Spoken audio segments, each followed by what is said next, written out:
আমার বাবার ইচ্ছে, সে চায় তার এই ছোট লোক জামাই যাতে একটু স্মার্ট হয়। বাবাই আমাদের বলেছে। তোমার খেতে পারবো না? আমার মধ্যে কি কম আছে?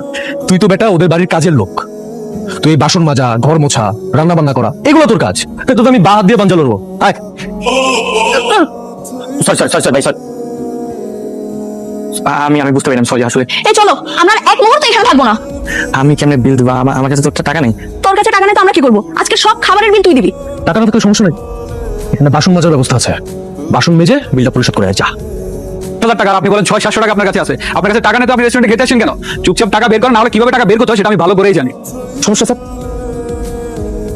স্যার ও বুঝতে পারিনি স্যার, আপনাকে চিন্তা করি স্যার।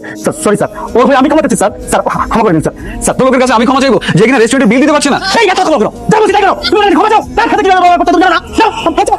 স্যার, স্যার আপনার একটা করে দিতে পারেন স্যার। আপনি আসুন স্যার, আপনার একটা করে দিতে পারেন স্যার। আমি আজকে ওকে ফায়ার করবো স্যার। ভিতরে কি এমন করলি যে ম্যানেজার তোকে স্যার বলে ডাকতেছে?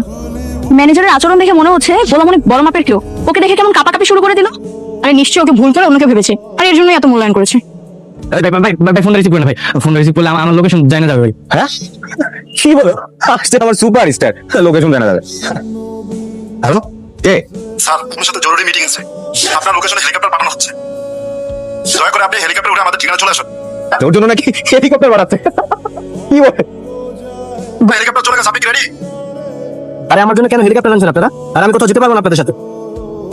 হ্যাঁ স্যার, এটা আপনি একটা কাজ করেন, তাহলে ট্যাক্সি পাঠিয়ে। ওকে স্যার, 2 মিনিটের মধ্যে ট্যাক্সি চলে আসবে। দ্রুত আসুন স্যার, চলুন স্যার, দেরি হয়ে যাচ্ছে। আমরা খবর পেয়েছি স্যার, আপনার প্রাণনাশের হুমকি আছে। আর পাশের ব্যাগটা সবসময় সাথে রাখবেন স্যার। আসেন, স্যারের কাছে আছে।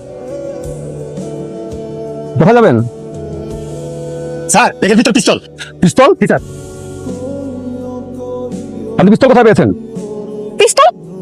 যে কিনা 500 টাকা বাজার করতে গেলে 3-3বার টাকা চায়, রেস্টুরেন্টে মাত্র 1500 টাকা বিল দিতে পারে না, তার কাছে পিস্তল? আরে